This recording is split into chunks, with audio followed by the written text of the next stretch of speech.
Israel akhirnya mengerahkan seluruh potensi dominasinya di bidang militer dengan menggunakan senjata paling canggih dan mematikan di dunia. Terletak di Timur Tengah, Israel menghadapi ancaman yang terus-menerus karena dikelilingi oleh negara-negara yang bermusuhan. Situasi ini telah membentuk salah satu kekuatan militer yang paling tangguh di dunia, termasuk di sektor angkatan laut. Untuk mendapatkan keunggulan, baik dalam serangan maupun pertahanan terhadap saingannya, Israel terus maju dalam pengembangan teknologi. Dalam persiapan menghadapi konflik di masa depan dan mempertimbangkan berbagai skenario, Israel telah mengadopsi kemajuan luar biasa dalam teknologi yang dicapai umat manusia selama beberapa abad terakhir, khususnya di bidang militer, sektor yang secara historis telah memajukan peperangan. Perang masa depan mungkin akan didominasi oleh robot tentara, pasukan elit, pesawat tempur siluman, dan sistem pertahanan udara generasi berikutnya. Beberapa teknologi ini mungkin telah menjadi bagian dari kekuatan militer Israel. Namun, jenis teknologi militer apa yang sebenarnya dimiliki Israel? Apa alasan dibalik pengembangan senjata-senjata canggih ini? Dan apakah benar Israel berada di puncak konflik modern? Jangan khawatir, berikut ini penjelasannya. Nomor 7.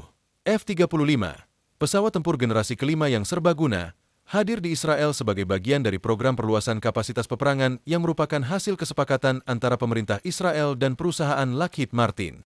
Pesawat ini telah memperkuat armada Angkatan Udara Israel sejak Desember 2017.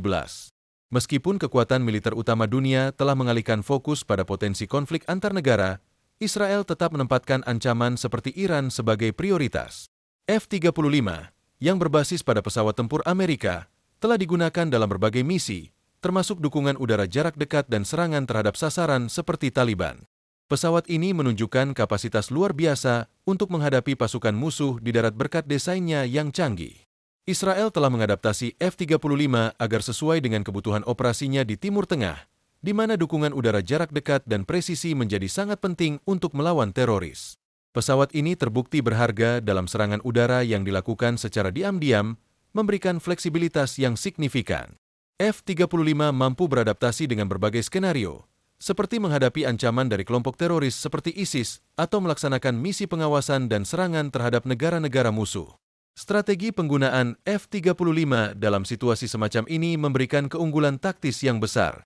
Keunggulan F-35 didukung oleh kecepatannya, meriam 25 mm, serta kemampuan manuvernya yang luar biasa. Meskipun Israel pada awalnya mencari pesawat serang ringan, karakteristik F-35 membuatnya menjadi kandidat yang tepat untuk peran tersebut. Pesawat ini juga dilengkapi dengan sistem perangkat lunak canggih yang memungkinkan transmisi informasi hampir seketika ke sistem persenjataan dan perangkat lain di sekitarnya, menambah nilai signifikan dalam misi operasionalnya.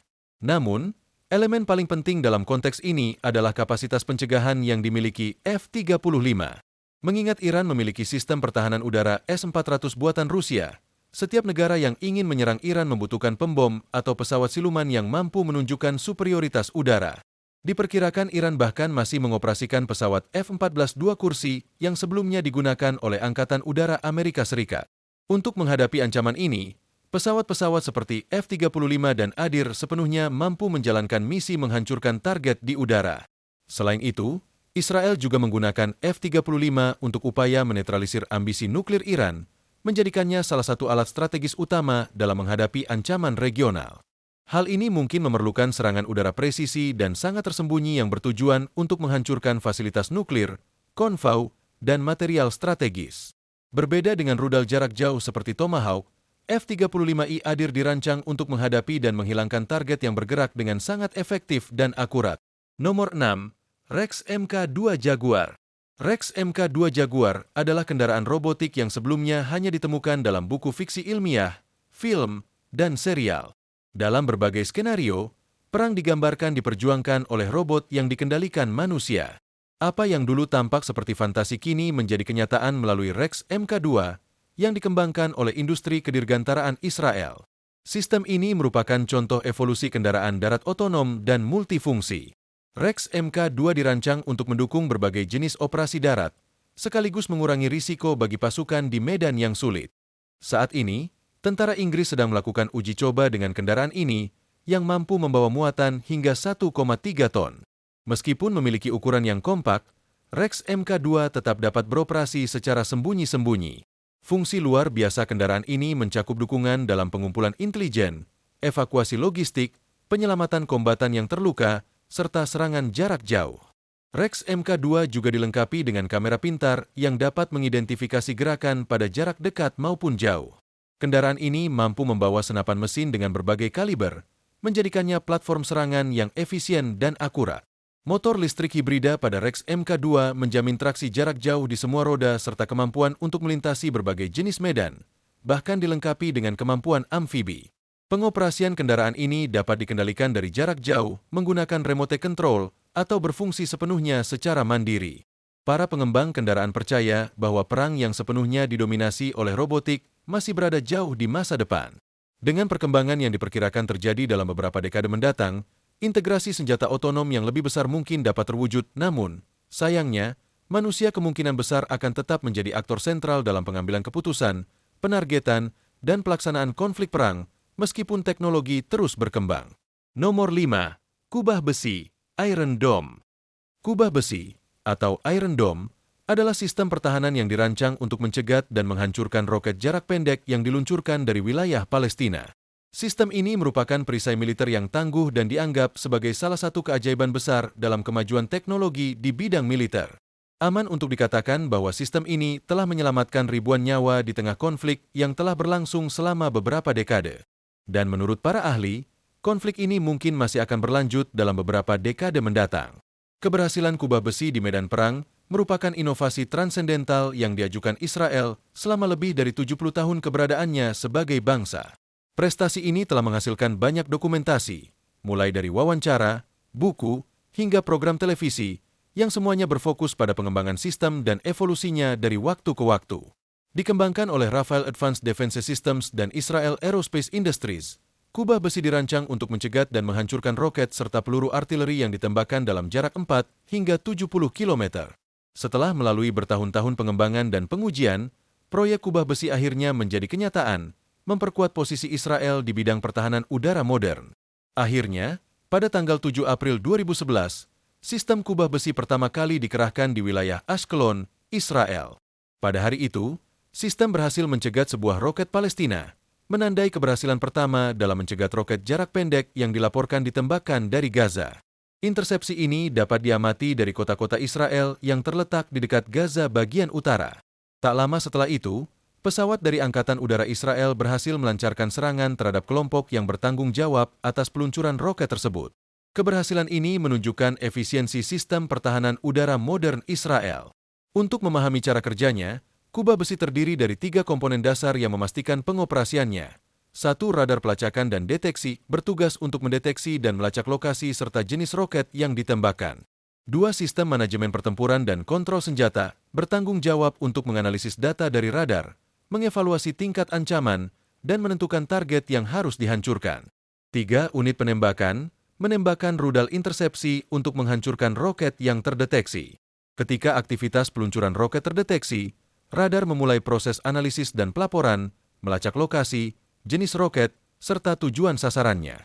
Informasi ini kemudian diteruskan ke pusat kendali, yang mengevaluasi tingkat ancaman dan memutuskan langkah intersepsi yang diperlukan. Sistem ini telah menjadi salah satu pilar utama dalam pertahanan udara Israel. Kubah besi dapat membedakan roket yang mengancam daerah berpenduduk dengan yang akan jatuh ke area terbuka tanpa menyebabkan kerusakan. Kemampuan ini sangat penting untuk menjaga efisiensi sistem dalam menghadapi serangan besar-besaran, karena memungkinkan untuk menghindari netralisasi roket yang tidak berbahaya. Setelah ditentukan apakah roket tersebut perlu dihancurkan atau tidak, unit penembakan meluncurkan rudal pencegat yang dilengkapi dengan sensor dan sirip elektrooptik untuk kemudi, memastikan kemampuan manuver yang optimal. Nomor 4. CH-53K King Stallion. Helikopter CH-53K, yang dijuluki Raja Kuda Jantan, adalah helikopter angkut berat yang dirancang dan diproduksi oleh Sikorsky. Model ini merupakan evolusi dari seri helikopter yang telah digunakan sejak 1966, dengan pendahulu asli CH-53E yang menyandang gelar sebagai helikopter terbesar dan terkuat pada masanya. Namun, model terbaru ini, CH-53K, berupaya mengatasi warisan tersebut. CH-53K dilengkapi dengan 3 mesin G381B buatan General Electric, masing-masing menghasilkan 5.590 kW. Bilah rotor helikopter ini terbuat dari material komposit dan memiliki kabin yang lebih besar dibandingkan dengan pendahulunya. Pada tahun 2015, Israel menugaskan armada helikopter ini yang diantisipasi akan digunakan dalam operasi hingga setidaknya 2025. CH-53K memiliki lebih dari 2 kali lipat kapasitas angkat dan radius aksi dibandingkan model sebelumnya. Selain itu, ruang kargo yang lebih luas juga memungkinkan untuk pengangkutan barang lebih banyak, menghilangkan kebutuhan untuk memisahkan muatan antara pesawat angkut dan helikopter. Dibandingkan dengan pendahulunya, CH-53K dapat membawa lebih dari 30% muatan eksternal tambahan, mencapai sekitar 12.000 kg dalam radius 200 km. Selain itu, kapasitas muatan maksimumnya mencapai 16.000 kg, dengan berat kotor hampir 40.000 kg, peningkatan sebesar 6.000 kg dibandingkan dengan model E sebelumnya. Nomor 3. Menyempurnakan unit multidimensi, unit 888. Seperti yang telah dijelaskan sebelumnya, kini kita beralih ke unit militer lainnya, yaitu unit 888. Unit ini merupakan bagian dari kekuatan pertahanan Israel yang didirikan pada tahun 2019 di bawah arahan Komandan Senior Israel. Unit 888 memiliki kemampuan luar biasa untuk mendeteksi serangan dan menghadapi musuh dengan berbagai keterampilan, mulai dari perang infanteri dan anti-tank hingga intelijen dan operasi tempur. Pelamar yang ingin bergabung dengan unit ini harus menjalani serangkaian pengujian ketat yang mengevaluasi kemampuan mental dan fisik mereka.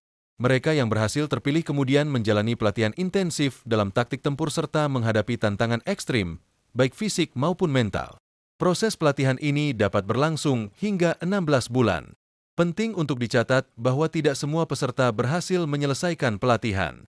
Mereka yang berhasil dan lulus akan ditugaskan untuk operasi yang diklasifikasikan dan dipersiapkan untuk menghadapi tantangan besar di lapangan. Misi pasukan pertahanan Israel. Pasukan pertahanan ini berpartisipasi dalam apa yang disebut perang di dalam perang, yaitu misi rahasia untuk mengganggu tentara musuh, termasuk gangguan pada pengiriman rudal dan program nuklir Iran. Mereka telah berhasil melaksanakan program persiapan multidimensi yang mencakup gagasan bahwa medan perang terdiri dari berbagai faktor. Medan bawah tanah yang saling berhubungan, medan udara, dan medan permukaan. Masing-masing area ini memerlukan taktik dan alat yang khusus, dan penting untuk memiliki kekuatan yang multidisiplin serta mampu melakukan komunikasi instan. Unit ini beroperasi sebagai kekuatan elit selama konflik, sekaligus berfungsi sebagai alat untuk menguji doktrin dan keterampilan yang harus diadopsi oleh seluruh tentara Israel di masa damai. Pada pertengahan 2022, mereka menyelesaikan fase keempat dari 5 fase pelatihan yang diperlukan, dengan jadwal pelatihan terakhir direncanakan selesai pada akhir tahun tersebut. Setelah latihan perang selama sebulan, unit ini diharapkan dapat memperluas operasinya ke berbagai front pertahanan. Nomor 2. Skylar 3, drone hibrida. Skylar 3 adalah drone tak berawak taktis generasi terbaru yang diciptakan oleh perusahaan kedirgantaraan Israel, Elbit Systems. Drone ini dilengkapi dengan sistem propulsi hibrida yang memperluas jangkauannya tanpa mengorbankan ukuran dan beratnya. Model hibrida ini berdasarkan pada Skylar klasik dan memiliki kemampuan untuk menjalankan misi pengawasan serta memperoleh informasi intelijen secara real-time. Skylar 3 baru-baru ini digabungkan ke dalam kelompok drone milik tentara Israel yang merupakan operator utama drone di Timur Tengah. Israel telah menggunakan teknologi pengintaian udara selama beberapa dekade, dimulai setelah Perang 6 Hari pada tahun 1967. Angkatan bersenjata Israel menyadari perlunya memantau kejadian-kejadian secara real-time yang menjadi prioritas pada tahun 1969. Mereka mulai menggunakan pesawat model mainan yang dilengkapi dengan kamera untuk mengambil gambar udara, yang menarik perhatian publik dan memicu pengembangan program drone yang lebih lanjut. Skylar 3 Hybrid, drone kendali jarak jauh. Skylar 3 Hybrid adalah drone sayap tetap yang didukung oleh sistem propulsi hibrida, menggabungkan mesin listrik dan pembakaran internal. Sistem ini dirancang untuk beroperasi hingga 20 jam dalam kondisi yang merugikan. Kemudahan pengoperasiannya, kemampuan lepas landas dan mendarat secara otonom, serta kemandiriannya menjadikannya alat yang sangat berharga. Daya tahan yang panjang memungkinkan drone ini untuk melakukan misi serupa dengan beberapa pesawat sekaligus. Dengan lebar sayap 4,7 m dan berat maksimum lepas landas mendekati 50 kg, drone ini dapat mengangkut muatan yang mencakup sensor inframerah ganda, stabilisator resolusi tinggi, sistem analisis video, serta perangkat intelijen elektronik dan komunikasi yang dapat diakses. Drone ini memiliki ketinggian maksimum 1.600 m dan jangkauan hingga 120 km. Nomor 1. Petir besi untuk pertahanan udara. Teknologi terbaru ini dapat mengubah paradigma perang di masa depan dan memperkuat posisi Israel sebagai kekuatan militer global. Petir besi merupakan sistem pertahanan udara yang terdiri dari senjata laser dan diperkenalkan pada tahun 2014. Petir besi dirancang untuk menghancurkan artileri, roket jarak pendek, dan bom mortir dengan jangkauan hingga 7 km. Sistem ini juga dapat mencegat kendaraan udara tak berawak, UAV, dan merupakan elemen kelima dalam sistem pertahanan udara Israel yang terintegrasi dengan sistem seperti panah dan kubah besi. Namun, petir besi juga dapat beroperasi secara independen jika diperlukan. Petir besi adalah hasil dari penelitian dan pengembangan selama 5 tahun yang didanai oleh Kementerian Pertahanan Israel dan bekerja sama dengan negara-negara lain. Sistem ini bersifat mobile dan terdiri dari radar pertahanan udara, unit komando dan kontrol, serta 2 sistem laser. 2 senjata laser berenergi tinggi yang dimilikinya dapat menghasilkan daya antara 100 dan 150 kW. Pada tahun 2022, Kementerian Pertahanan Israel mengumumkan bahwa dalam uji coba, sistem petir besi berhasil menembak jatuh drone, roket, dan berbagai jenis artileri lainnya. Menurut perkiraan, sistem ini diharapkan dapat beroperasi penuh pada akhir tahun 2023. Petir besi menggunakan laser untuk menghancurkan target di udara dengan waktu penundaan antara 4 hingga 5 detik sejak tembakan dilepaskan hingga tumbukan, pada jarak hingga 7 km. Manfaat utama sistem energi diarahkan ini dibandingkan pencegat tradisional meliputi biaya pertembakan yang jauh lebih rendah, amunisi yang tidak terbatas, biaya operasional dan tenaga kerja yang lebih ringan, serta kemampuan untuk mengendalikan puing-puing rudal yang dicegat agar tidak jatuh ke area tertentu. Biaya pertembakan petir besi hanya sekitar $3.500, jauh lebih murah dibandingkan dengan biaya pencegat tradisional yang bisa mencapai $1.000.